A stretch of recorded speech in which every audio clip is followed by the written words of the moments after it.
Bom dia, Paulo Moura, cientista político, 12 de abril de 2021. Gente, o presidente Bolsonaro havia dito que iria anunciar até o final de março o partido ao qual ele iria se filiar para concorrer às eleições de 2022, já que não dá tempo de concluir o Aliança pelo Brasil até o ano que vem. Estamos chegando em meados de abril e o presidente ainda não disse em que partido vai se filiar. O objeto do meu vídeo de hoje não é exatamente esse, qual partido o presidente vai escolher, mas é chegar a uma reflexão sobre os problemas da direita brasileira em relação à questão do partido político, à luz da história e da transformação, da origem e da transformação dos partidos políticos. Vamos lá, gente. Os partidos políticos são uma invenção recente da época das revoluções europeias, das revoluções burguesas dos séculos 17, 18 e 19. Mas a participação política e a democracia representativa existem há muito tempo. Quem inventou a democracia foram os gregos, num período chamado da Grécia Clássica, lá em cerca de 250 anos antes de Cristo, eles inventaram a chamada democracia direta. O que é democracia direta? É um modelo de processamento das decisões coletivas da comunidade com a participação direta dos cidadãos em assembleias públicas.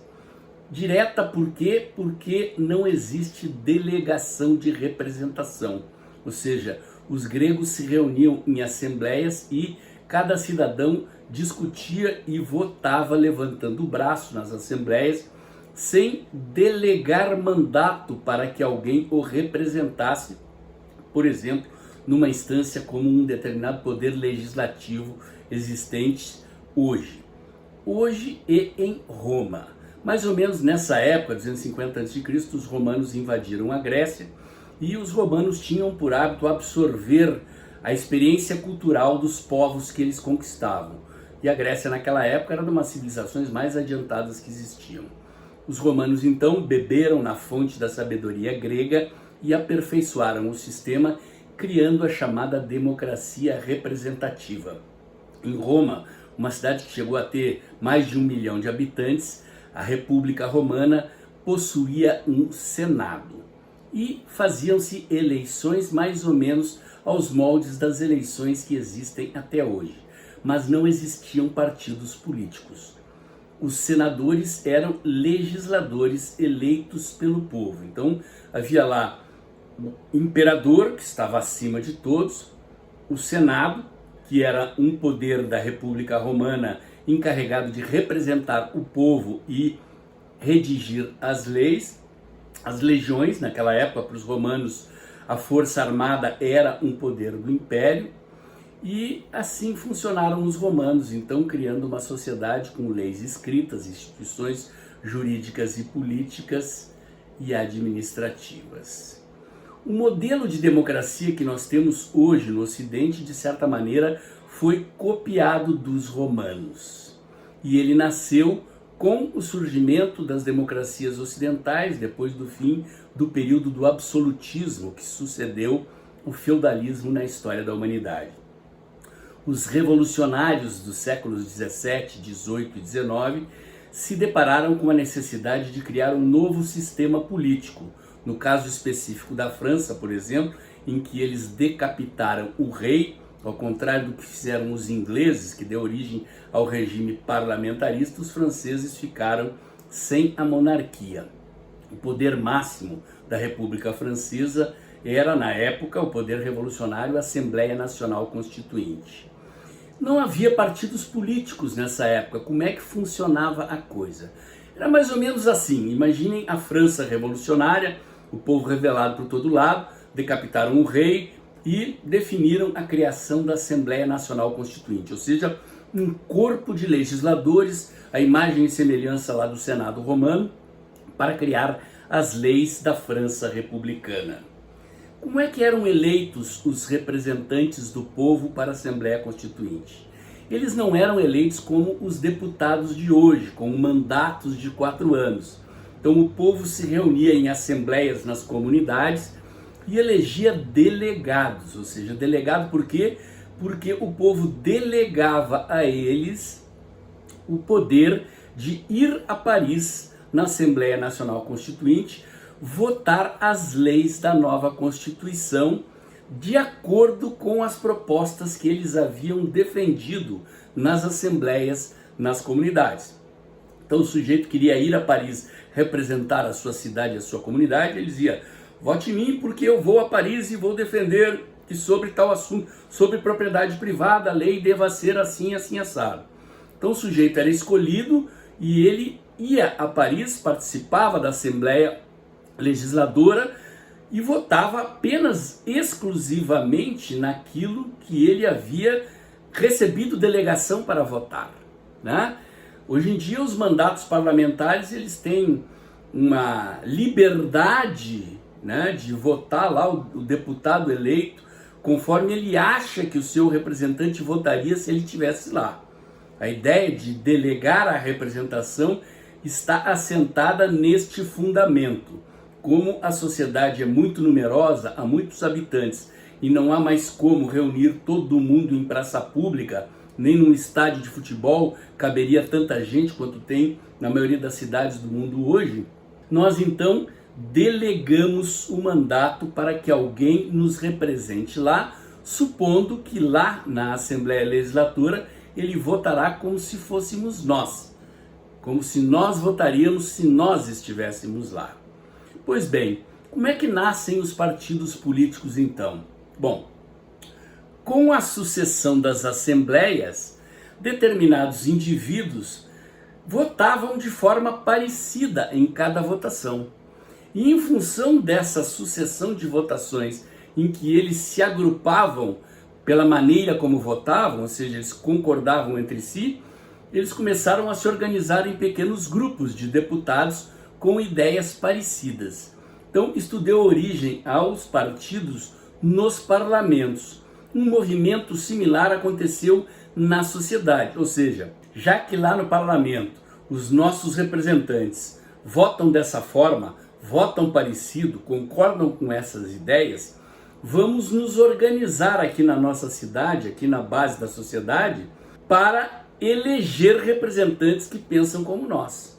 Então, assim como surgiram grupos de deputados, de representantes no parlamento, que votavam de forma parecida sucessivamente, surgiram na sociedade grupos de cidadãos que se organizavam para eleger deputados que os representassem no parlamento. E desta fusão entre cidadãos organizados, que se organizam para eleger deputados, e deputados eleitos por cidadãos organizados, surgiram os partidos políticos. A coisa foi mais ou menos assim, não estou sendo preciso aqui, tem um pouquinho de ficção, mas é para efeito didático, para vocês compreenderem como é que se deu este processo. Um sociólogo, um cientista político francês chamado Maurice Duverger, na década de 50 do século XX, resolveu estudar os partidos políticos. A edição desse livro, original em francês, é de 1951. Eu tenho aqui, ó, gente, uma edição em espanhol, que é um pouco mais recente, mas bem antiga. Você não acha mais esses livros em edições novas. A Universidade de Brasília, durante uma época, tinha uma coleção muito interessante de livros clássicos da ciência política. Vou botar a capinha aí na tela para vocês verem. Tem uma edição desse livro chamado Os Partidos Políticos, do Maurice Duverger, que vocês só encontram em sebo. Mas estamos falando aqui de um estudo da ciência política dos anos 50 do século XX sobre modelos de partidos europeus. Vou falar para vocês aqui apenas para efeito didático, porque hoje em dia é muito difícil encontrar partidos que se organizem dessa forma, mas Duverger criou uma tipologia e nessa tipologia há 4 tipos de partidos. O primeiro tipo é o que ele chama de partidos de comitê. São partidos de elite, ou seja, partidos que não estão interessados em buscar massas de filiados. Poucas pessoas com alta qualificação intelectual, formação profissional, organizam-se no partido para representar interesses, representar ideias, e eles só buscavam a sociedade e os cidadãos em épocas eleitorais. O segundo tipo de partido é o partido de seções. mais afeto à tradição dos partidos socialistas. São partidos organizados por base geográfica e eles tinham inserção, enraizamento na sociedade, nos sindicatos, nas associações, nos bairros, e também faziam atividades de formação política, de educação da classe trabalhadora. Portanto, eles eram chamados de partidos de massas, tinham o objetivo de cooptar a maior quantidade possível de gente para suas fileiras e de educar politicamente a sociedade, a população, os trabalhadores para as ideias socialistas.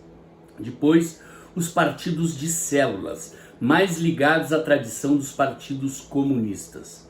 Os partidos comunistas surgiram numa época em que a perseguição política, especialmente aos comunistas, era muito forte. Então, eles se organizaram clandestinamente.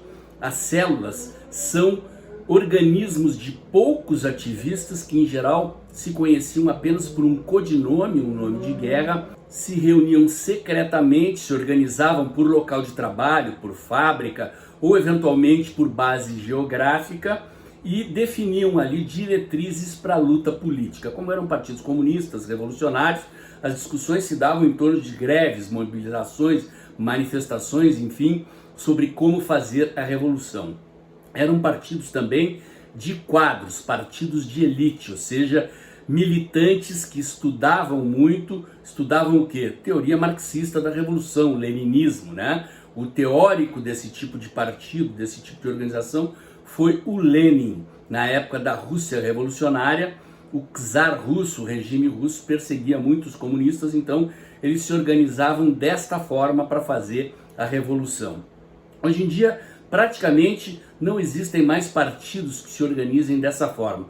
Um que outro partido aí, desses mais radicais à esquerda, ainda usa essa metodologia, mas ela está praticamente superada. Tá? Então, a título de curiosidade, se vocês quiserem ler, quiserem conhecer, tentem achar esse livro aí nas livrarias virtuais, nos sebos virtuais de livros. Como eu disse, não há edições atualizadas dessa bibliografia. Bom, a legislação brasileira não confere liberdade de organização aos partidos. Ou seja, se você quiser criar um partido no Brasil, deve obedecer à estrutura organizacional que a lei determina. E a lei determina que essa estrutura organizacional é baseada em diretórios nacionais, diretórios estaduais, diretórios municipais e diretórios distritais, diretórios por zona eleitoral. O nome correto é diretório zonal. Então, há uma estrutura organizacional em que esse partido tem lá uma sede, como se fosse uma associação, que é frequentada lá pelos seus dirigentes, e os membros do partido, os filiados, se o partido for democrático, né, coisa que é rara no Brasil, elegem lá os dirigentes do diretório zonal, do diretório municipal, do diretório estadual, do diretório nacional. Na prática, não é bem assim, e em seguida eu vou voltar a este assunto. Bom, outro estudo interessantíssimo sobre partidos políticos que vale a pena conhecer, tem também uma edição da UNB chamada Sociologia dos Partidos, vou botar a capinha aí na tela para vocês verem, é de um cientista político alemão do início do século XX chamado Robert Michels. Ele foi um estudioso do SPD, o Partido Socialista Operário Alemão, partido criado por Karl Marx. Ele partia do pressuposto ou da ilusão de que, sendo um partido operário, o Partido Socialista Alemão deveria ser o mais democrático dos partidos. E ele se debruçou a estudar o comportamento e o funcionamento do partido e se surpreendeu ao descobrir que não era assim. Nessa época, na virada do século XIX para o século XX, o sociólogo alemão Max Weber já se dedicava a estudar o fenômeno da burocracia. Ou seja, a sociedade capitalista industrial tinha compartimentalizado a produção, criado a linha de montagem, a linha de produção, o trabalho especializado e, consequentemente, para administrar o trabalho especializado, havia surgido uma nova categoria profissional, a do administrador ou do burocrata, o indivíduo que é encarregado de gerir as partes fragmentadas das cadeias de produção, e este modelo de organização burocrática se expandiu para toda a sociedade. As instituições todas funcionavam desta maneira, todas elas têm um departamento administrativo, com a sua tesouraria, com seu almoxarifado, com os seus departamentos gerais de gestão administrativa, financeira e assim por diante. Nos partidos políticos não é diferente. E o que Robert Michels descobriu? Assim como Max Weber percebeu que as burocracias com o tempo desenvolvem vida e interesses próprios, nos partidos políticos os dirigentes costumam se encastelar nos postos de direção e ao longo do tempo, ao invés de defenderem as causas, o programa, as ideias do partido, eles começam paralelamente a lutar para preservar as suas posições de poder na estrutura partidária. Partidos políticos antigos, grandes, têm estruturas enormes, sedes, funcionários, movimentam dinheiro e, consequentemente, quem está à testa dessas organizações não tem apenas poder político, em geral, são indivíduos profissionalizados para gerir esses partidos e passam a lutar por estes empregos, pelo direito de comandar a máquina burocrática dos partidos, definir os destinos da organização, pensando sempre paralelamente em como é que eles vão se manter nestes cargos, já que vivem da política. Não são deputados, não são legisladores, mas são profissionais da política. Isto é o que Robert Michels chamou de lei de ferro da oligarquia, ou lei de bronze, conforme a tradução do alemão para outros idiomas. No que consiste a lei de ferro da oligarquia? Ele diz: toda a organização moderna demanda uma liderança especializada. Especializada em quê? Em administrar. E ao longo do tempo, esta liderança especializada se transformará numa oligarquia. Qual é a definição de oligarquia na sociologia e na ciência política? Governo de poucos, ou seja, um grupinho de burocratas que se encastela na direção dos partidos e lá permanece a vida toda. Assim é na maioria dos partidos. Se vocês fossem se dedicar a fazer, por exemplo, uma tese de doutorado sobre a estrutura dos partidos políticos no Brasil, todos eles, vocês vão descobrir que há muito pouca renovação, muito pouca ou quase nenhuma. Bom, voltando ao caso brasileiro então, a legislação dos partidos políticos brasileiros, apesar de ser mais uma clara interferência do Estado nos partidos, os partidos deveriam ser organizações livres. Eu quero fundar um partido, eu fundo, eu faço o partido como eu quiser, eu me organizo, eu funciono como quiser. Mas não é assim, como eu disse antes aqui no vídeo, você, para ter um partido, é obrigado a estruturá-lo dessa forma, com os diretórios nacional, diretórios estaduais, municipais e zonais.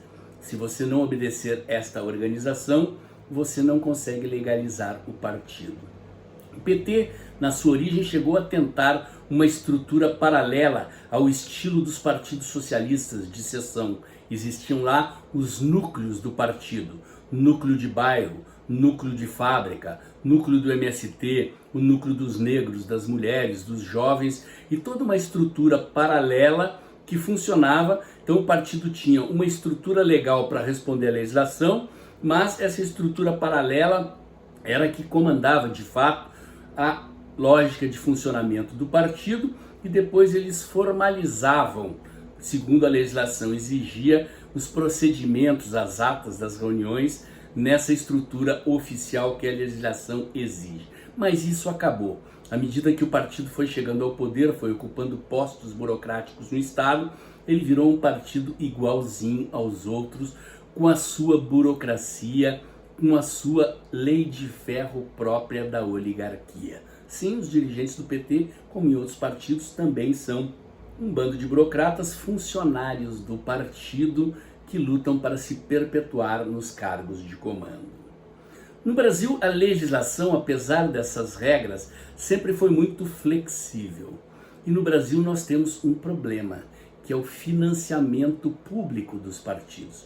O fundo partidário, que é antigo, o fundo eleitoral, que é mais novo, ou seja, dinheiro dos nossos impostos, que é dado aos partidos para eles exercerem as suas funções. Ainda o famigerado horário eleitoral gratuito, um tempo no horário de televisão que nós pagamos também. As emissoras de televisão abatem no seu imposto o tempo que elas usam para exibir a propaganda gratuita entre aspas. Ela é gratuita para os partidos. Nós pagamos com dinheiro dos nossos impostos, porque a emissora de TV cobra do governo, em troca daquele horário no qual não estará exibindo comerciais, estará exibindo horário eleitoral gratuito, um desconto no imposto equivalente ao que ela estaria faturando em comerciais de televisão naquele mesmo horário. Em função disso, o que aconteceu? Começaram-se a criar partidos de negócios, ou seja, o sujeito viu que se ele criasse um partido, ele poderia de cara ganhar uma parcela do fundo partidário e agora mais recentemente do fundo eleitoral. Você sabe como é dividido o fundo partidário e o tempo eleitoral? É o seguinte, 50% é dividido igual entre todos os partidos. Os outros 50% são divididos conforme o tamanho da bancada de deputados federais de cada partido. Então, todo partido, tendo ou não tendo deputado, no momento em que ele é legalizado, já abocanha uma grana dos nossos impostos. E aí, conforme o tamanho do partido, quanto mais deputado o partido tem, contando com a saída da urna, ou seja, se o deputado muda de partido, o dinheiro não vai, fica no partido pelo qual ele foi eleito, mais dinheiro ganha. Então, teve gente, muitos espertinhos, que começaram a criar partido para abocanhar esta grana. Muitos desses partidos, e é por isso que no Brasil tem um monte de partidos, não tem problema nenhum ter um monte de partidos. Os Estados Unidos tem mais de 400 partidos, mas não recebe dinheiro público, então só valem lá de fato o Partido Republicano e o Partido Democrata, que são partidos que valeriam um estudo específico. Eles fazem parte do sistema político norte-americano, são instituições de acesso ao poder vinculados ao sistema eleitoral e ao sistema democrático americano de uma maneira específica, não é assunto aqui do nosso vídeo. Eu já fiz live aqui no canal explicando como funciona o sistema eleitoral norte-americano. Então, nós temos esse problema. Durante muito tempo, a legislação brasileira foi muito flexível, muito permissiva, e isso é que explica o fato de que nós temos cerca de 30 partidos registrados no Brasil, e se continuar assim, teremos mais uns 70. É a fila de registro de partidos na Justiça Eleitoral. Como a bagunça ficou muito grande, a legislação foi mudada. Foi criada a cláusula de barreira e foi definido o fim das coligações proporcionais.